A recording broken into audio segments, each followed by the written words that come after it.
The following podcast is a Sempronto Media production. Welcome to the Waste Away podcast. Hey guys, I'm super excited for my next guest. It's Dr. Jannine Krause, and today we are going to be talking all about how stress can really interrupt in a huge way your digestive system.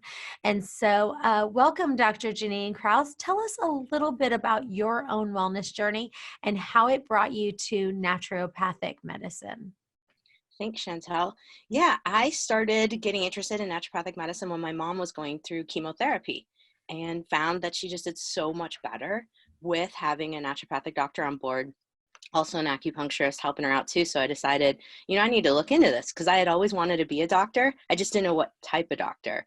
So looking at both sides of medicine, I found there's more tools in the naturopathic medicine world and thought, I'd like to do this. I'd also like to be able to help people in the moment while they're on my table or in my room. So I thought acupuncture would be a great way to help add to that. So that's kind of how my journey started in the naturopathic medicine world. Awesome. Well, I love your website. It's so pretty. It's got like one of my favorite colors on there. I love it, love it, love it. It's like, it's not a lime green, but it's kind of like a mix of that. It's just beautiful, by the way. So congrats on that. Thank you. But I want to talk to you because the thing that I love that you have on there is a course that you have called How to Fix Your Digestive System in 6 Weeks. And I would say that, probably one of the biggest questions, it seems like we're getting more and more and more about it. I think it's because I've shared that everyone knows, like I am always constipated. Like it is a massive problem for me. And I think when you're vulnerable and you share that and you say, hey, listen, this is a problem for me, then people kind of come out of the woodworks and they're like, well, I'm constipated too, And so we're getting all these things and questions about constipation. So let's give people a little glimpse of what are some of your top tips of how to fix your digestive system in 6 weeks. What would you say those are? Well, first you got to kind of pay attention to what's going on. So the constipation is a real deal. I myself, part of why I jumped into the digestive system and trying to help folks was because I also was struggling with constipation. So it's something of looking at like, what is your digestive system doing? Because I think a lot of people just pass it off as, oh, that's normal. Because I'm sure you probably heard from some people, they thought, oh, like not going to the bathroom for a couple of days wasn't a big deal. So it's first paying attention to like, what is your gut doing? Paying attention to what happens when you eat certain foods. Paying attention to what happens when you don't drink water. Because one of my easiest fixes, and it seems dumb to say, is making sure hydration is on point. Because a lot of people will be eating a whole bunch of high fiber foods, but if you're not drinking the water, that fiber is going to suck up all that stuff and nothing's going to move anywhere. So hydration is my number one thing. And I know a lot of people are like, oh my God, seriously, this is dumb. But you got to look at it. You got to be like real with yourself and honest with yourself. Are you at least drinking half your body weight in water a day? Like number one, look at that. Then the next thing is looking at, well, what's happening with abdominal tightness, things of that nature. Because one of the easiest fixes too is if you have super tight abdominal muscles, or in particular, something called the iliopsoas. It's a hip flexor muscle. And you can tell if you like go to your hip and you put your hand on top of your hip, like you're going to give some attitude, and you move your fingers forward, you're going to feel a muscle there, like dig in. And if that hurts, it's possible that's also messing with things. So getting into some deep lunges, kind of like stretching, that can help too, because a lot of people, we sit a lot, unfortunately, and all that sitting, all that compression of the body is going to compress the guts and not let them move. So I'm talking a lot about that in my course. I'm talking a lot about getting hydration. And then if we go to the gut lining level, a couple different things. Magnesium is a major signaler for the gut. And probably most folks listening to this podcast have heard some, chattering here and there about magnesium citrate helping with getting the gut and the bowels moving. And that's absolutely true. It's a matter of finding out what your dosage is. 325 milligrams is kind of like the baseline, and you can work up from there. Some people need to just get the gut moving before we can work on repair. Because if you're constipated and that food just sits there over and over again, we're still going to have some irritation on the gut lining. So one of my first ways of working with gut health is we got to get you pooping, like on the regular. going, Yeah, right. and let's talk about magnesium for just a second, Sure. because I had an interesting question come through. I wasn't going to ask it on this episode, but I might as well. But it was very interesting. She had made a comment, something like, she's like, I remember listening to a podcast about. She said, I'm constipated all the time, and she's like, every time I go to the store, I have a hard time remembering which kind of magnesium I should take. And I think in one episode we had talked about how there's like 10 different kinds of magnesium. There's like magnesium citrate, magnesium oxide, magnesium chloride, magnesium lactate. I mean, the list goes on. And so you could literally, magnesium malate, you could go to the, store and be like, especially some of these really high end health food stores. And she was like, I couldn't figure out which magnesium I needed. And she's like, I need an easy way to remember which magnesium makes you poop. And I thought, that's a great question. Have you thought of any cute ways of how you can remember first of all, which magnesium makes you poop, and how can you remember it? Super easy. So magnesium citrate, C for crap. Magnesium citrate, you're going to take a crap, the C. So okay, I like it. I like it. Little coarse, but it's the way that honestly people remember it. And my patients know that if we're looking at, trying to help the muscles, magnesium glycinate, G for good for the muscles, but C for crap, magnesium citrate helps you crap. There you go. I love that. That's a great one. And so let's go back to the dosing again. And do you feel like you should kind of work up to it where you're like, okay, take a little bit of it? And is there any brands, out there that you should do, or, have you heard of, the stuff called Calm? Yes, that's my favorite, hands down. Is that your favorite, and why? Well, a couple different ways. The flavoring for me, I don't love it in terms of the drink. So for folks who are listening and don't know what natural calm is, it is a powder that you can put into water, and it has unflavored, which I like the best, because now, we don't have to deal with certain person's affinities for flavor profiles, but there's raspberry, lemon, blah, blah, blah. So some people will get interested in the flavor and it works for them. And I like it for the fact that if it's unflavored, you could throw it into anything like squash. You could throw it in a yogurt. You could throw it into a smoothie if you wanted to. Typically, I have people take it at night because now the gut can work overnight. I do have people ramp up because if you take too much, it's going to be what we call a colon blow. And some people are down with that. But if you've got to work and you've got things going on, it might not work out so well for your day. So a lot of times I'll have folks start with the 325 milligrams. That's the base dosage for natural calm. And then if that doesn't provoke anything that morning and you're okay, you're not feeling like super bloated, crampy, I'll say, okay, now the next evening, go up, double it. So now we're going to look at 650 milligrams. Most people will top out at 975 in terms of getting a bowel movement. Okay, so let's back up for a second, because when you say like, okay, start at 325 milligrams, how much is that in a teaspoon? So how much is a teaspoon of calm? Is that is like 200? I think it's like 205 milligrams. I for think each you're right. teaspoon. And I'm going to have to actually look. Hold on one second. While we're hanging out, I'm doing a look. Let's see if I'm right. 205 is 1 teaspoon, I bet. Natural calm. There we go. Let's look at the label.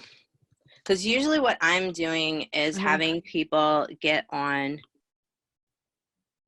and do a scoop. Let's see. We've got 2 teaspoons equal 300 minutes. That 350 natural calm, the regular unflavored. So there's different ones, by the way. So I am looking at raspberry lemon flavor. Is kind of like my main one. Most people like that one. That is 320 milligrams, and that's 3 teaspoons there. Oh, okay. And if we look at the original, it's 350 milligrams, so that's 3 teaspoons. So okay. So you would suggest that they take, say it one more time so everyone knows. For the original, so this is the unflavored calm, you're looking at 3 teaspoons to get the starting dosage. To get that. And so you would suggest they start at 3 teaspoons, but then they they start at 3 teaspoons, but if you really want to kind of clean things out, where do you end up? And do you do it every day? What's your suggestion? Good question. So I start at 3 teaspoons, and then what I'll do is double it. So 6 teaspoons the next day if you haven't had like a full bowel movement. So what I mean is if you don't have, if it's like clinkers is what we talk about in my office. So if you get little pellets and you don't feel like you have completed a bowel movement, you feel like you're still full in there, you haven't had something that is at least 6 inches in length, and it's not got a C or an S shape kind of thing going on, then I would go up to the double dosage the next day and see how things look in that department. Can you use it every day? Yes. I usually have people find what dosage works for them to provoke a nice bowel movement.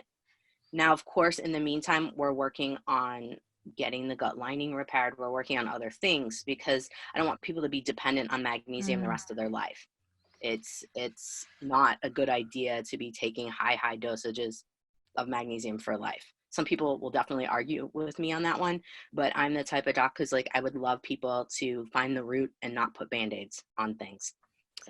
So let's talk about what are some of the things that are the root causes? Like if you said, hey, these are the top 3 reasons why I'm seeing that people are constipated and the root cause of it, what would those be?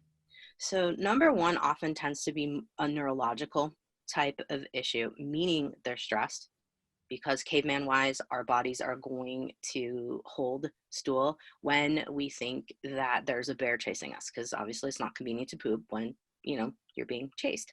So our caveman brains don't know the difference between life as it is now and what it's like, in caveman times. We haven't evolved in that state. Now, the other reason I already mentioned before is water, hydration.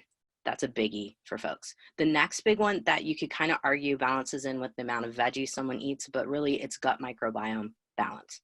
What's going on your gut lining? Because a lot of people have dysbiosis, meaning imbalance of gut bugs.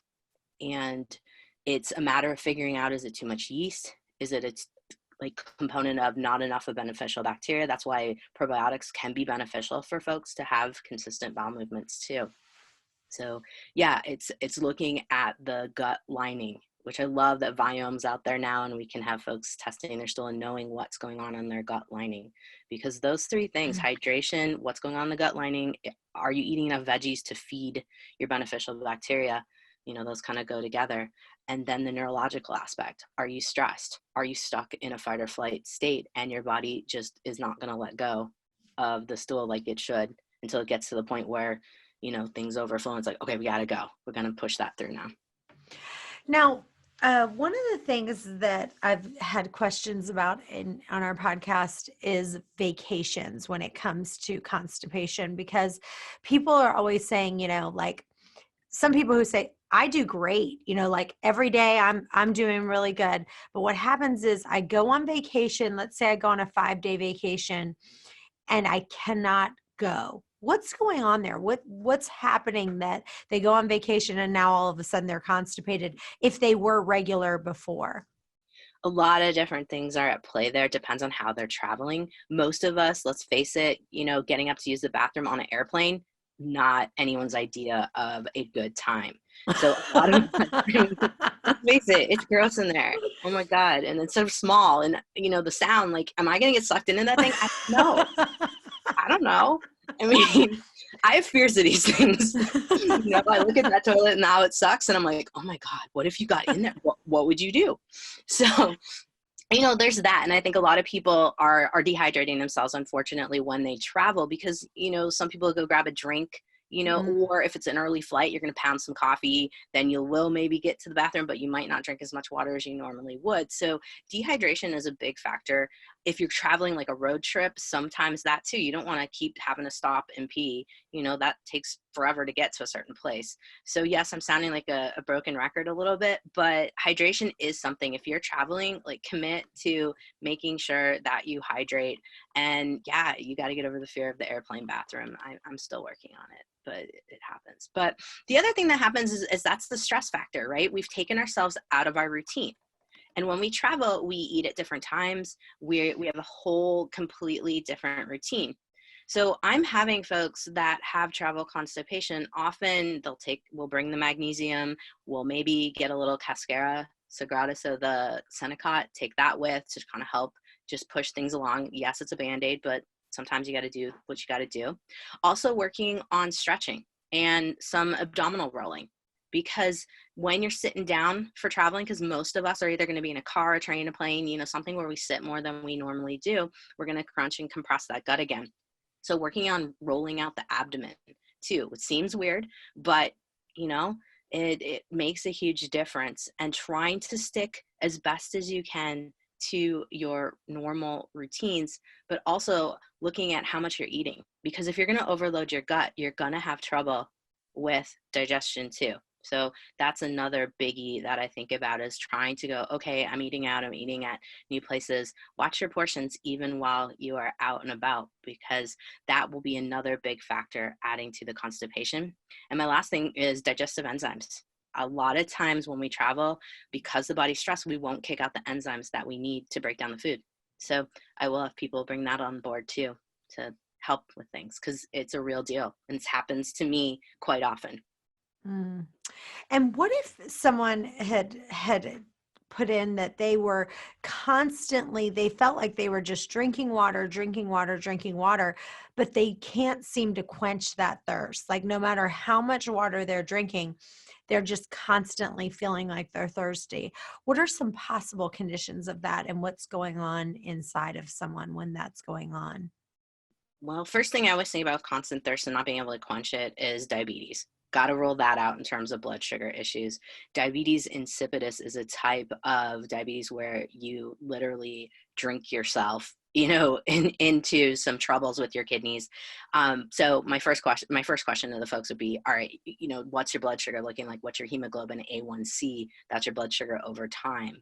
That's number one. Number two would be looking at what's going on with the adrenal glands. What's going on with your electrolyte balance? Because sometimes the brain will get signals to drink more water, but it's not that we need the water, it's we need the electrolytes, the sodium, the potassium, the chloride. So sometimes I'll have folks grab an electrolyte drink and see if that works. Or, and I'm not talking about Gatorade, I'm talking maybe like Ultima, something like that. Yeah, it's got stevia, but something of that nature. Or you can make homemade Gatorade. You could cut a lemon in half, squeeze that into 10 ounces of water, put like 3 grains of sea salt in there, and maybe half to a quarter teaspoon of honey in there, and you've got yourself like a homemade lemonade, but it's like Gatorade. And seeing if that daily will help with quenching the thirst, because sometimes it has to do with that. And if you're going into intermittent fasting, I'm sure you talk all about this too, is that sometimes folks need a little bit more salt once they are starting to fast a little bit. And sometimes your body's asking for that, not necessarily all the water. Are you enjoying the summit and hearing all the great advice that you don't want to forget? Get the All Access Pass and get all the video presentations and the audio downloads of every single session. You can get the All Access Pass and listen to the summit all year long if you want. The best part is you get all of the transcripts, so you can go back and read and see every little note that they talked about. Go to fastingresetsummit.com to get your All Access Pass today. Hey guys, Lauren here. Did you know Chantel just released her new book, Fasting to Freedom? The book is all about the benefits of fasting from a biblical perspective. You'll discover how you can see supernatural healing in your body. You will learn how to discern God's still, small whisper to guide you and help you make decisions. You will also master utilizing God's power to overcome difficult times and receive a breakthrough when you are stuck. And you will see how fasting can help you gain victory over a nagging area of sin in your life. You can order your copy right now on Amazon or go to fastingtofreedom.com. Link is in the show notes. Hey guys, I just finished writing a quick little 20-page recipe book that has some of my most amazing smoothie recipes. Everyone that comes over is like, Chantel, you can turn a smoothie into gold. And so I'm sharing that with you free. It's got my tropical colada smoothie recipe, my extra super green smoothie that tastes delicious, and it's all for free. Go to chantelrayway.com/smoothie for your free book. I've also developed my own product line. You'll be able to get all these multivitamins that I'm doing in one pill. Each nutrient is totally legit. All the formulas are tested and science-backed without any mystery additives. Personally, my thyroid is better, my skin is glowier, I have more energy. This supplement is vegan, non-GMO, gluten and allergy-free. Go to chantelrayway.com/supplements and check them out. Now, back to the show. Now, let's go back into digestive health a little bit. When I was younger, when I was in college, I have my degree in mathematics. And so when you have your degree in math, like you don't even do regular math anymore. And so like my third and fourth year of college, like you're past calculus 1, calculus 2, calculus 3, and it starts getting so crazy. You start doing math with no numbers anymore. And it's just beyond. And during my third year of college, I developed an eating disorder because I was so used to succeeding at everything I did. And now, I was the type of student that like at school, I would miss school for a week. I'd come back and I'd ace my calculus test, but then once I was at this high levels of math, and I'm like, what in the world? Like, I can't even do this. And I think I was just running to food, and then I became bulimic. And so for probably about 2 to 3 years, I was bulimic when I was in college. And finally, thank God, I haven't struggled with that anymore besides that. But do you think that if someone has struggled with an eating disorder, does that really impact from that long ago? And my son, when I was born, I threw up 6 times a day, every single day, from the time I was pregnant to the time I gave birth. So for 9 months, I was just throwing up every single minute because I was just so nauseous all the time. So I was thinking maybe the combination of those two things has maybe wreaked a little bit of havoc on my microbiome. Can you talk a little bit about eating disorders or anything like that? How big of an effect does that have on someone's, gut microbiome? Oh, absolutely. Absolutely. There's a lot of evidence in terms of bulimia in particular, because we're hurting the nervous system over time with this, because your vagus nerve is your nerve that keeps your stress in check. And if you are constantly purging, unfortunately, now you're taking out some of the fiber and things that you could normally have in the gut to help, keep it nice and strong, but also you're messing with the peristalsis, so movement of things in the gut. So things tend to sit a little bit longer. The longer that foods that are actually in your intestines sit, the more that your bacteria have to deal with these foods. Now, it depends on what kind of foods these are. A lot of times, if someone has an eating disorder, and depending on which direction we're going, myself, I suffered with binge eating. I didn't purge. I will do everything in my freaking power not to throw up. So learning a lot about me, bathrooms and purging. But it's one of my things, like I will fight it, right? But I've never been pregnant, so I don't, I imagine that I'd probably have to figure that one out. But if we go back to eating disorders and binging, that's too much food going in at one time. Your bacteria can't handle that. So a lot of them will die. And so now you're messing with the balance on that level. But you're also looking at what kinds of foods are you eating when you're binging. And for me, it was chips, it was crackers, a lot of heavy carb stuff. So that tends towards feeding a lot of the yeast in the gut and killing off some of the beneficial bacteria. With bulimia, we're looking at a lot of just irritation to the gut lining. Lactobacillus and bifidobacterium, the two most strongest, if you will, or most beneficial bacteria, will be disturbed in that case. Now, anorexia, you're not giving enough fiber to the beneficial bacteria, so they can't survive. They're just not getting the nutrition. And so you can look at it the different ways. They're either overfed, underfed, or you're tending towards giving more of a certain population of the gut bacteria more nutrition. Creates a mess. Yeah. Well, let's jump into the listener questions. I'm going to skip a couple of them because I feel like you've done a great job in our talks of answering some of those, but I do want to answer this one. This is from Grace from Southport. I'm a 63-year-old woman. Until menopause, I was always slim and could lose weight really easily. But in the past 5 years, I've slowly been gaining weight that I can't get rid of. I've gained about 25 pounds that just won't budge. What can I do? Grace in Southport. Okay. So, Grace, menopause is a very oh man, it's hard on the gut, and it starts in the years before it. So those of us that are in our 40s need to really think about making sure that our gut lining is on point and making sure we've got some good balance in the gut. And that can be checked by Viome, which is viome.com. You just take a swab of your toilet paper and now you get a good basis. Now, is it 100%? Are there better tests? There's better tests coming out there, I will tell you that. But it gives you a good idea of what's going on in the gut lining. Now, when someone's going through menopause, we're starting to lose. So let's stay there real quick for just a second. So, is that something where they just go to like biome.com, they get a home-based test, and they literally just take their poop and then send it in, and that's going to give you some testing on what's going on in your microbiome? Yes. You're going to swab. You don't even have to play with your poop, folks. So those of you who are a little afraid of that, you're literally swabbing your toilet paper. So that's kind of cool. You're not really having to play with things. Then, yes, you're sending that off, and Viome is going to tell you what type of bacteria that you have in your gut and what types of foods that are more beneficial for you, what types of foods could be problematic for you.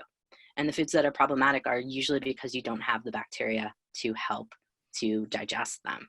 Now, I'm a bit of a take the Viome to the next level kind of gal, where I'm telling folks, okay, we've got these missing bacteria. These are the ones you want to try to help support. You're not going to be able to support everything that you show that you might be deficient in, because we don't have bacteria for that at this point. But if we're starting to get the more beneficial bacteria supported, now we're going to have more of a healthier like neighborhood, if you will, in the gut. And so it'll lend to letting some of the beneficial stuff start to live again. Okay. So in menopause, what's happening, we're dropping on estradiol. So estradiol is one of our three main estrogens we have in the body, and estradiol is most beneficial for keeping the gut lining maintained. So a lot of people, what happens in menopause is we'll start to have a shift in the gut bugs.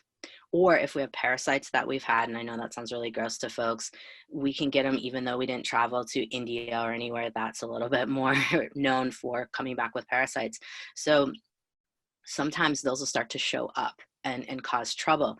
Weight gain with menopause also has to do with imbalance of hormones as well. Sometimes depending on where the weight is of that 25 pounds is kind of holding. So I would ask the listener, where's that weight holding? Is it in the abdomen? Is it, kind of on the armpit underneath, kind of the back boob, as we would call it, area there? Or is it gaining like thighs? It would tell us a little bit about, does she need to work a little bit on detox? Does she need to work a little bit on balancing hormones? Because what happens as we get older is all of our systems are just not as efficient as they once were. We've had some life to live. We've beat them up in different ways, whether it's stress, whether it's drinking, whether, whatever it may be. So it's a matter of working to optimize your hormone balance, optimize mitochondria. So these are the little factories in every single one of your cells. So she might need a little bit of that. We also might need to work on clearing out the liver a little bit. I love to do liver cleanses twice a year with folks, and lymphatic cleanses too. That's why celery juice is like all the rage. It clears your lymphatic system. And right now we're just coming off of Thanksgiving. There's cranberries in all the stores. Cranberries can help to clean things out. So I'd recommend for this gal to get the body cleaned up a little bit. To, find someone that can help you with going through a little detox, a little bit of lymphatic cleansing, maybe even consider a colonic. Just kind of flush the gut bugs out and reestablish balance, and start, get someone that can help you to find out where are your hormones at. Where's estrogen? Where's progesterone? And help on balancing that. Let's talk about parasites for just a second, because it's funny. I've seen different articles all around, and some have said, 15% of the population has parasites. Some say 50%. And I've seen it as high as 85% of the people who are walking around has some sort of parasite in their gut. What is your opinion on parasites, and what are you seeing as like the most, like the biggest culprit of parasites? Like, which one is it, and what's your biggest remedy to heal it?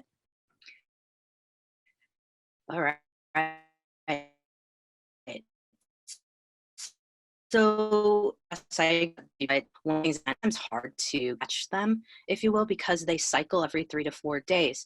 So your doc's got to do a 3-day stool sample if they're going to try to catch them. And sometimes we'll get negative tests in a 3-day sample. So if you get a negative test, but you're still suspecting that you have parasites, there's nothing wrong with just doing a parasite cleanse, barring, of course, we want to make sure you're healthy enough to do a cleanse. Got to give that disclaimer, of course.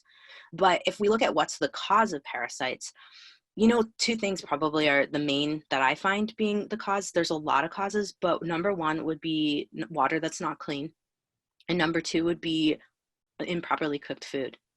We have a lot of food that's supposed to be cooked to 160 degrees in the restaurants and with a flux of 140 degrees. But, are all chefs there checking the temperatures? Probably not. And fast food would be more of where I would be concerned and curious, only because now we have teenagers, and I know how I was when I was a teenager working in a restaurant. I was not on top of it. So I would be thinking food would be a main one, and then we're looking a lot at water, and then pets. I love my dogs to death, but pets do tend to carry some parasites as well and can cause some issues. And parasites can be related to a lot of health issues. Blastocystis homini is one that's connected with Hashimoto's thyroiditis. So we also have consequences of having parasites in the system long term. Now, you were asking me about how do I treat them. That's tricky. You have to rotate some herbs. Artemisinin, which is wormwood, is one of my favorites. Cloves are good. Black walnut is also extremely beneficial, and myrrh. Those are kind of the 4 herbs that I will rotate in any given sequence with folks. So something to pay attention to. And one more thing that I think I want to share for a lot of folks, because I've just kind of discovered the connection to this. If you have skin rashes and they're rotating, like they'll get better for like 3 to 4 days and then they flare again, that's usually connected to a parasite. And I've just started to see that really come to fruition in my office in terms of over and over again. I'm like, yes, this is absolutely parasite. It's not, some of the other things that I was thinking that it could be. It seems to be very parasitic connected. So and do you have do you have a special parasite blend that you recommend that you say that, this one is kind of the most effective for cleaning out parasites? A lot of times I'll use something by a company called Orthomolecular. It's called Paracid Forte, Paracid Forte. I like that one. It's got kind of everything you could possibly want that I mentioned and more. I do sometimes do individual herbs though. There's a company called Quicksilver, and they have an artemisinin that I use quite often. It's a little bitter, so if folks can't tolerate the herby flavor, there are capsules as well from a company called Allergy Research Group. It's called Super Artemisinin. Those would be where I would start. You can get capsules of myrrh from a company called Standard Process. I believe it's their MediHerb version of Standard Process. And then the black walnut, that I usually use in tincture form. So that's a liquid dropper. And I will use Gaia Herbs or even Herb Farm for that. Awesome. Well, I want to ask you, since we're talking about parasites, I had a friend of mine who she does my nails, and I was talking to her, and I had ordered a sushi roll and it had raw tuna in it. And I said, would you like some? And she's like, oh no. She said, when I was younger, I was a fishmonger. And she's like, what I did was that was her job. She literally took the fish, she cut it open, checked it for parasites. And she said, what we were told to do is she's like, most of the fish were loaded with parasites. And all we would do is take the fish, we'd cut it apart, and then we would just take the parasites and cut that portion off and then give the rest over. And she's like, so because of that, I'll never eat fish. And then after she said that, I was thinking, well, I don't know if I want to eat the rest of my, sushi here, but I ended up still doing it. But what's your take on raw tuna and parasites? Yeah, I'm glad you mentioned that. Yes, that's part of the category of undercooked foods. And I've seen, living in Tacoma, Washington, we have a lot of seafood, and I've kind of went down to the docks where some of the fishermen are actually in Seattle. And yeah, you get stuff from there and you'll find the little worms and the parasite things in there. Oh my God. if that's what I'm seeing, and this is supposed to be higher quality fish, and I've seen it at Whole Foods too, full disclosure, but I can't, I do vegetarian sushi. Yeah, I just can't like do it. And so yes, I would absolutely agree that probably a lot of us, if we do like sushi, that is another source of where we're getting the parasites. And probably for a lot of people, because it's considered healthier food these days, it might very well be the source. Be the cause of it. All right. This is from Jen in Madison. I've heard that stubborn belly fat is linked to stress and cortisol levels. Is that true? And if so, will I lose weight just by reducing my stress? Yeah, you can. Yeah, absolutely. Absolutely. She's right. Cortisol loves to put the fat right in the belly. And that's why I was asking about the menopause patient, that question, about losing the weight, where's that weight? And it's hard to work just stress reduction, but also thinking about your carbohydrate content and what you're eating in terms of carbs. Are you eating a lot of processed carbs? Are you stressed at a certain time of day? Because if we know like when someone's stressed, we can go, okay, that is the time that you should not be. One, maybe you could not eat, and you could go through a little bit of fasting in that period.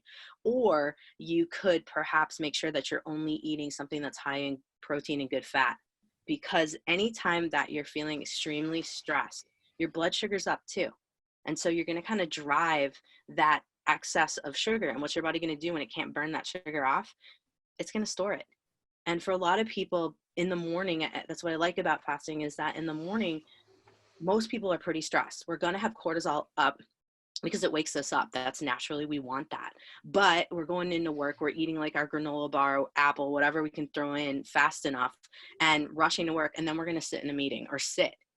We're not going to burn those carbs off. Now, I'm not hating on apples or granola bars. It's more that it's just not a effective way to eat. So I talk to a lot of folks about looking at your day. Is it the evening? Is your evening your most stressful time? Okay, then this is a time where you're not wanting to overeat. You're not wanting to eat like 2 servings of mashed potatoes.